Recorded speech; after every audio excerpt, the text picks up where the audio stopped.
Alright, we're going to talk dice in this video. Everything dice. Alright, we're going to touch on some fundamentals of the dice. We're going to start off with fundamentals. So, you know, a lot of you people already know all this stuff. So, you know, it may be time for you to go use the restroom, go get a cold drink, whatever you want to do if you don't want to listen to the basics of dice when I first start off here, because you already know all about it.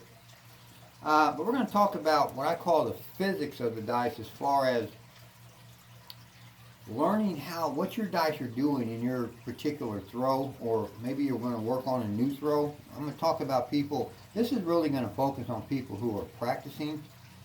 I'm going to try to make your practices more educational, as far as learning more knowledge from how you're practicing, and maybe give you a better way to practice. Because I do get comments from time to time from people saying, you know, BT, man, what are you practicing for? How do you practice? What am I supposed to be doing when I practice? So I'm going to kind of give you some tips on, you know, what avenues to take, how you practice, and why you do it, okay? 'Cause it's going to make a lot better thrower if you really know what you do when you're practicing. Because, I mean, I understand, you know, you want to practice your mechanics, and that's all good, but it isn't all about just practicing your mechanics. You're also practicing to learn what the dice do, the physics of the dice, okay?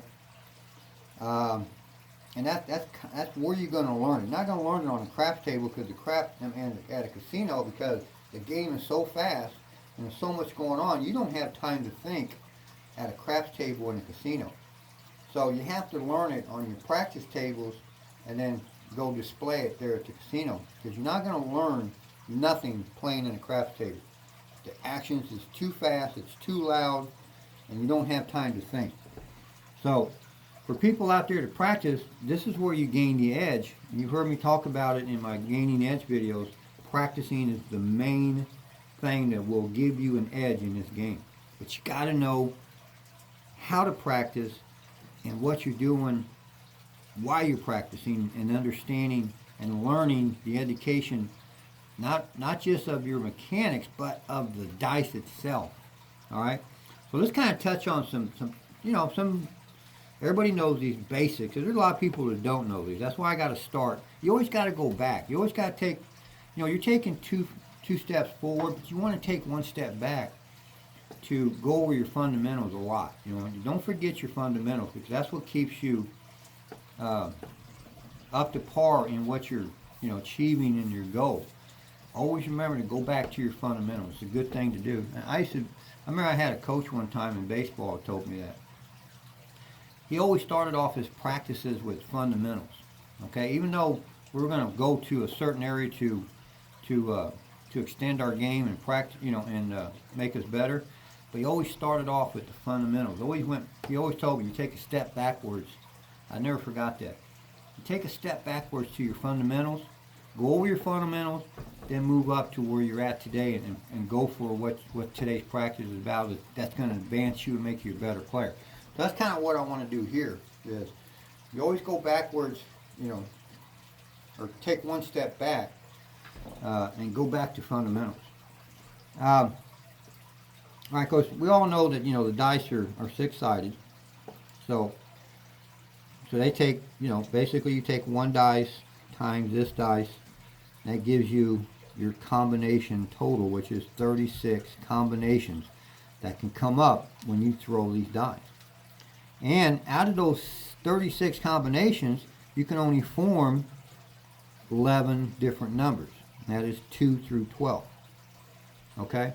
Also, too, a lot of people don't even think about it or know that one dice on every number that shows up on this dice can form a 7.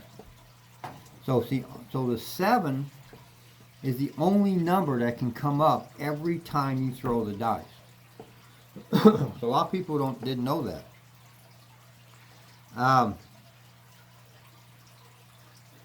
And this is how they reduce down also by, you know, of course 7 is the number with the most combinations out of the 36 to come up. So they reduce that down. That's where they come up with their probability, not an exact, not that you're 100% going to do it, but probability that you're going to throw a 7 within 6 throws because of that reduced down, where you got 6 combinations of 7, or you got 6 combos, and then there's 36 combinations. You reduce this down, it's 1 in 6. So that's how they come up with their probability that you're going to. And it's a good probability, because if you go to a casino, or like I do, and about 99.9% of the people, at least where I play, that are at the table throwing the dice are throwing random. Okay? And about 99.8% of them can't make it past 6 throws.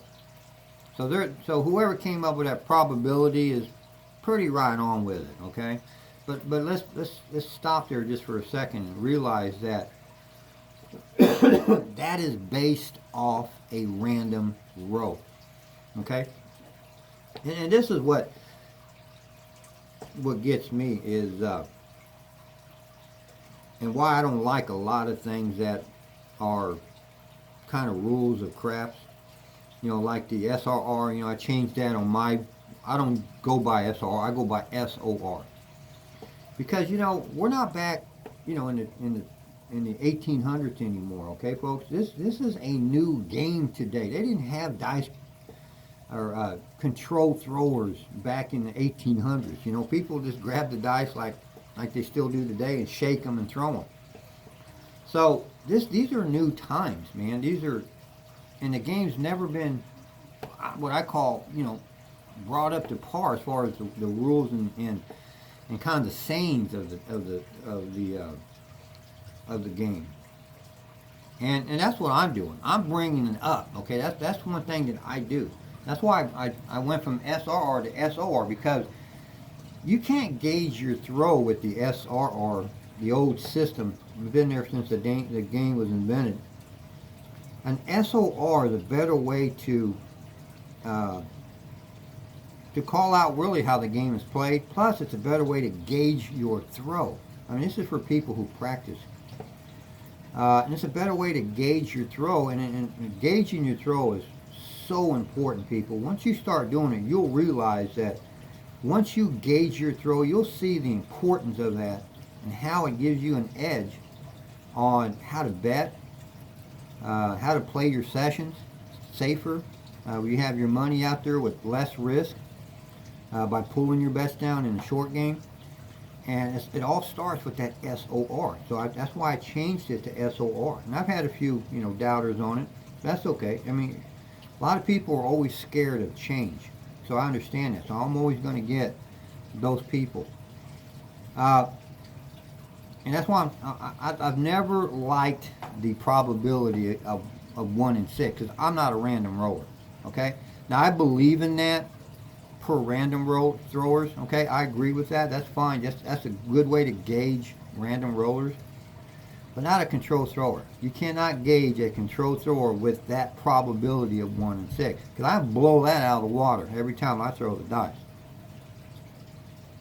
It's my next 6. Okay? So, I'm going to do something here in this video. I'm actually going to change that probability today per me. I'm not doing it for everybody. In my throwing. My probability is 1 in 12. Okay, it's the next 6 that usually catch me. Okay, but by then, I already won my session, so I don't care. Matter of fact, I even welcome it a lot of times, because I don't want to throw constant 20 and 30 throws, because they're watching me at the casino. Okay? Even though where I play at, they know I'm a good thrower and I win all the time, but they know I keep tight ropes on it, man. I'm not there to show off and throw a bunch of 30 throws. I'm not taking thousands of dollars from them, and they allow me to play there. And I tip the heck out of them too. So I'm tipping their people, and I'm playing discipline, and they'll allow you to play forever that way. It's the greedy people that want to take thousands of dollars away. They don't even tip them. I talk to these dealers. They say, "Oh yeah, this guy came in here yesterday, man. He put quarters down on the small tall, someone hit it, he won $6,500, got the money, turned around and walked off, didn't even tip us $1. You know what I mean? That's the kind of stuff that they don't want to see. But, you know, the game has changed. It's a new game today, so I'm changing things. So now, that's one of my new things that you're going to hear me talk about in my videos now. Is the probability is 1 in 12. And you can get to that point, too. And I'm going to show you, you know, a lot of ways in my videos. In today's video, where like I said, we're going to talk about the psyche of the dice, the physics, and how to practice to give you that edge. All right, now we'll go to a hardware set. We'll go 3-5-3-5. Okay, in my, you know, we're going to use. I'm only talking about your basic dice sets, like your all sets, your V sets, and your hardware sets. Okay, those are like the three most common way that people set their dice. And there's really only 3 main ways your dice will roll to give you a 7. Okay. So we're going to use the all 7. I mean the hardware set for an example. Okay, if you're throwing a hardware set, there's only 2 ways you're going to hit 7s on this thing. You're either going to double pitch, where one of your dice flips over twice, and you're going to hit top 7s or even side 7s. Okay. The only other way is both your dice flip over and you hit inside 7s. Okay. Those are your 2 ways to hit 7s. The only way you're going to hit 7s if you form your dice to the hardware set. All right. And if you set your dice to all sets, like we'll go all. I mean, there's different ways to set them where you don't have to cross them, but all sets have cross 7, what I call cross 7s. Okay. That is your top and your front facing, like 6 and 1, 5 and 2. Okay. So of course you're just going to have one dice flip over. That's going to give you your 7s. That way. Alright. And of course too, generally on your alls, you're also going to have the center 7s. Okay. But that's just like the hardware. So that's that way. And then on your V sets, you know, 3 Vs, 2 Vs, there's different ways to set them, but the 7s are always going to be in the same place. Of course, you're going to have your double pitches on top, okay?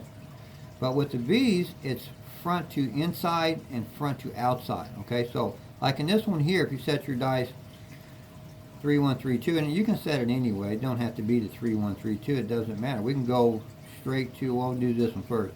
This is going to be front to outside. So there's your outside 7, and of course there's your outside 7. And if you move your dice, this one over here, switch dice, now you got front to inside 7s, okay? And it don't matter. You can set your dice to 2-4, 2-6, you know, like a 2V set.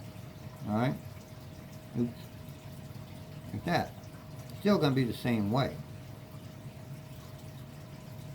Okay, you're going to have your outside 7s like that, and your outside, if you move this over here, you're going to have inside 7s. I mean, it's constant with your V sets. How are you going to have your 7s? Front to outside, front to inside, double pitch. Now, of course, knowing where all your 7s are at is important and critical, because now you need to come up with a throw that eliminates, what I call eliminate 7s. And I'll show you something here. We'll use this for an example. The hardware set. And I'm going to use the Dominator for an example.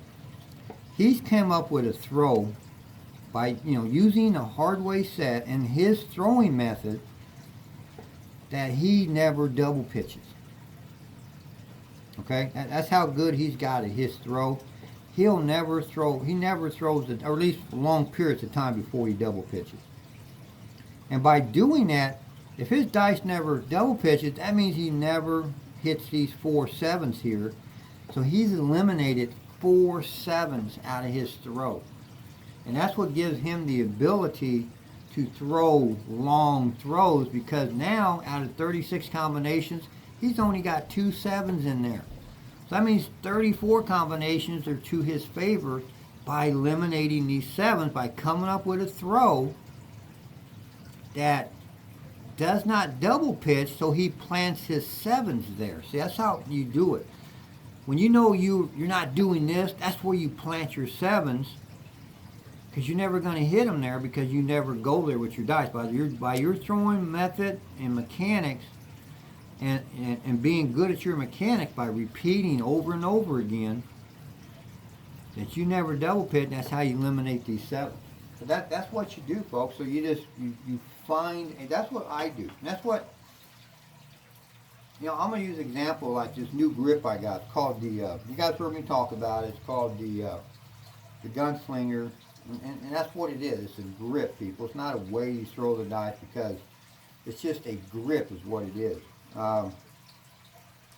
And see, when I find because I'm always searching for new methods of throwing, and what you want to do first when you want to search for, say, a new throwing method, is to first you want to get your mechanics down. Okay, that's what I always do. When I first start to throw, I don't set my dice. I throw random. I mean, my dice are random. I don't come up with a set. Right now, what I want to do when I first start off throwing is I want to find a way to throw the dice with a certain grip. So like, say I'm using the, I almost went into the Gunslinger grip. Woo, almost gave it away there. When I first started messing around with this Gunslinger grip, just like I do on all the other crazy little grips that I do, that I show you. I use the grip first, but I'm using the dice in random form, not setting anything. I'm finding my throw first. So I'm going to throw like a couple of hundred repetitions where I'm throwing a dice a certain way, and I want to get it down packed. So that's I'm not worried about the outcome of what's happening with the dice. I want to get the throw down first. I want to get my landing zone, if there is one, which there usually is in controlled throwing. You actually have a landing zone. But you see me throw some throws where I bounce them, way up here on the table. So there's not really, but it even has a landing zone. So anyway, but you want to gauge out your landing zone. You want to work on your landing zone. This is how you practice. What I used to do is I'd put a chip down there. You've seen people use bows and cups and everything. That's idiotic, man. I just lay a chip down where I want to throw it. It could be right up against the wall. It could be 3 inches back. I just throw it to the chip. Okay, just by sided, front of it, back of it. I just want to hit around that chip, and that's how I practice my landing zones. Okay, and then also while I'm practicing my landing zone, practicing my velocity. What does it take to go down there? And that's how I practice, like hitting landing zones, to be, to get your hand and mind coordination together. You want to have it the muscle memory, so you know the velocity and how to throw it to a pinpoint spot without even trying. And then, of course, you might want to work on like rotation, how to rotate your dice. So, you'll grip it, and then you want to work on, getting that backward rotation. Like I said, don't worry about setting your dice. Don't worry about the outcome of the dice. You're working on a specific part of your mechanics, and that is your backward rotation. So it's all you want to practice for. Just practice that. Don't worry about what the dice are doing. The outcome. Just practice that rotation. Hundreds of repetitions, man, just over and over again. And this is what you do. Now you want to practice for, say you want to throw your dice low to the table, or do a rainbow type throw. So you're practicing that. Hundreds and hundreds of repetitions just on that, not worrying about the outcome. You're just practicing on the specifics of your mechanics, okay? So once you get all that down in your mechanics, or at least when I do, now I'll come up with dice sets. So now I'm using, I got like a rundown. I'll usually write down a bunch of them, on a piece of paper. And then I'll throw each one like 10 times, and I'll write down the outcome of the dice, right next to it, and follow it down the road. This is how I start eliminating dice sets, because like this one here, okay, I threw 2 times and I hit a 7, so he's out. And then I just start reducing it down to, usually comes down to like 2 dice sets in the end, in 10 throws. Then I'll really get on those 2 type of dice sets and really start practicing hard with them. But while I'm throwing, I'm watching the way the dice are rolling. And then I go back to see where my 7s are. Then I'm going to get an idea of what dice sets to really turn to. And, you know, like my dice say they're hitting and say they're just rolling straight out. Okay, so I might want to plant my sevens where, like on 3V, where they're front to back, front to side. I want my basically side type sevens because my dice are rolling out. So I don't want to put like a hard way set, or say like a 4-5, 5-4. A lot of people use those, you know, backward type, what I call type throws, because you know when you're coming out like that, you know you got possibility of hitting 2 sevens. So eventually it's going to come up. Okay, so you want to put your dice on your sevens on the side. You're not going to eliminate. You can put 1 7 in here, but you can take. You're either going to have 1 7 in here or 2 sevens in here on your dice rolling out. So you want to put just 2, not 4.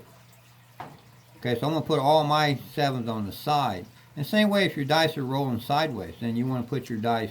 You want to go to a hard way set, because your sevens, 4 of your sevens are coming out on axis. Okay.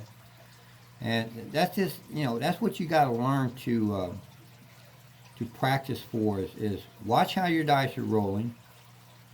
And if they're rolling a certain way, put your sevens on the other side, where they're on the other way, you know, sideways sevens or vice versa. And, you know, you're going to gain an edge by doing this. And it's going to help you stay in sessions, you know, winning your sessions. That's what it's all about, folks, is winning your session. Remember? It all comes back. Everything you do all comes back to winning that session, that throwing session, and winning that money. We're all playing for money, and that's gonna help you, or gonna give you that edge over everybody else at the casino, because they ain't practicing. It's gonna give you the edge over that casino because you're gonna get in, you're gonna get out of games, you're gonna keep your money at low risk. You're not putting it out there too long to lose it. And, you know, it's not about winning all your money on one session or one day. It's about winning all your money in 30 years. You know, having fun playing this game for 30 years. And in the end, you add up your total and you're going to be a millionaire. 10 times over by then. But don't try to win that $1 million in one throw and in one day, in 1 week. Do it in 5 years. Okay, that's how you do it, man. It's a slow. The tortoise always wins the race. Never forget that. I base my life on that. The tortoise will always win. Don't be greedy. All right, so basically, I just wanted to throw this out there because I've been getting some hits on, you know, people really don't know what they're practicing for. So I hope this really helps you guys understand what you're doing in practice. It's another way to gain an edge, you know, to help you win in this game of craps. That's basically about it, you know. Be watching for my videos that are going to be coming out on my chip win counts, because I actually went to a casino yesterday and popped a real good throw. I didn't win a whole lot of money. I won like $500 and I tipped the dealers $200. So I only had like $300. And then a guy, you know, he came up next to me and he, when, you know, I was throwing, he goes, "Hey man, I don't want to mess your throw up, man. You know, can I buy in? You know, can you give me some of your chips so I don't mess you up?" And I said, "Yeah, man." And I had a bunch of green right there, so he had $300. I just handed him, you know, $300 worth of green chips and gave him that money. So, you know, when I colored up, man, I only had like $50 in chips left, so I couldn't really videotape that, you know, because I already got rid of all my chips, so I wasn't able to videotape the win on it. But like I said, I only won like $400 and something, so it wasn't a whole lot of money. But, you know, I only threw 2 sessions, so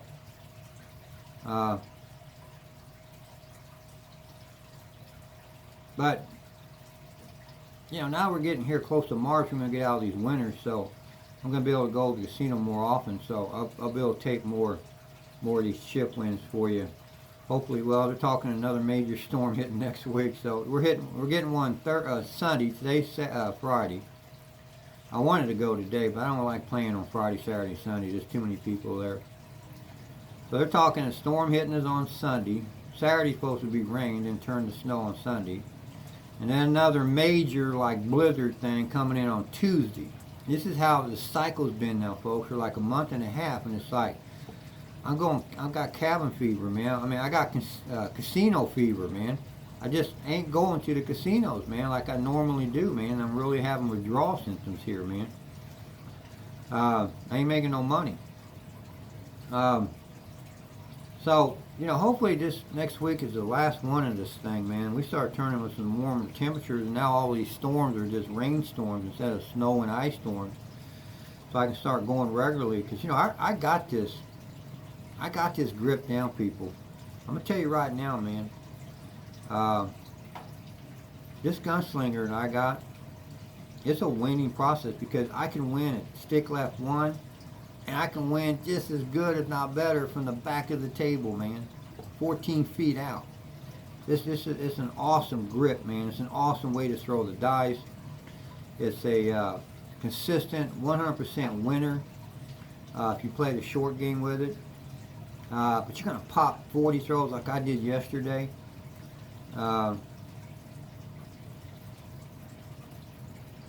It's amazing.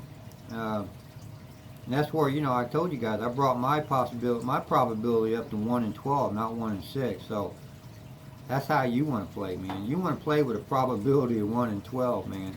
That means you're winning sessions like crazy. But watch for my win total or win chip counts. I'm gonna start putting them out, man. Hopefully, man. You guys can see. But I'm not gonna do mine. A friend of mine is gonna be traveling with me. I'm gonna be meeting him at the casinos, and he's gonna bet on me on my throwing, because he don't throw, or he's not good at throwing. Real good at it. And but he's gonna bet on me. And I'm going to show his chip win count. We're going to do this like 3 times a week, maybe 4. He doesn't know how many times he's going to be able to go, but I think once he starts seeing the money he's going to win, he's going to want to go every day with me. You know, he's going to be calling me, hey, we're going to the casino today. You know, so but I'm going to be taping his wins. That way these haters can't turn me in, because they're his wins, not mine. And you know what? I'll go to the electric chair before I give up his name, because he's going to be anonymous. So I'll never give up his name. So we'll see how this works out. And you'll be seeing his chip win count off of my throwing. And this is going to be, hopefully, on a daily basis, about 3 to 5 times a week for about the next 3 months. And we're going to put all these haters to rest and shut them down who say that you can't make a living playing craps. Nobody can. Nobody wins on an everyday basis. Nobody can throw like that all the time. I mean, I'm shutting all these people down big time by putting out these chip win counts. You seen one over a month ago when I did that first one I did when I first brought out the gunslinger. I showed you that little $900 win I won. They're going to be like that. They're just going to be, you know, 2 to 5 minute videos, probably not even that long, 2 to 3 minute videos showing you the chip count, win. And just to show people that, you know, you can get to be good at this game and you can win at this game, folks. So stay tuned. Keep watching. I appreciate you watching. So thanks for watching. Keep on watching, and the dice are in your hands.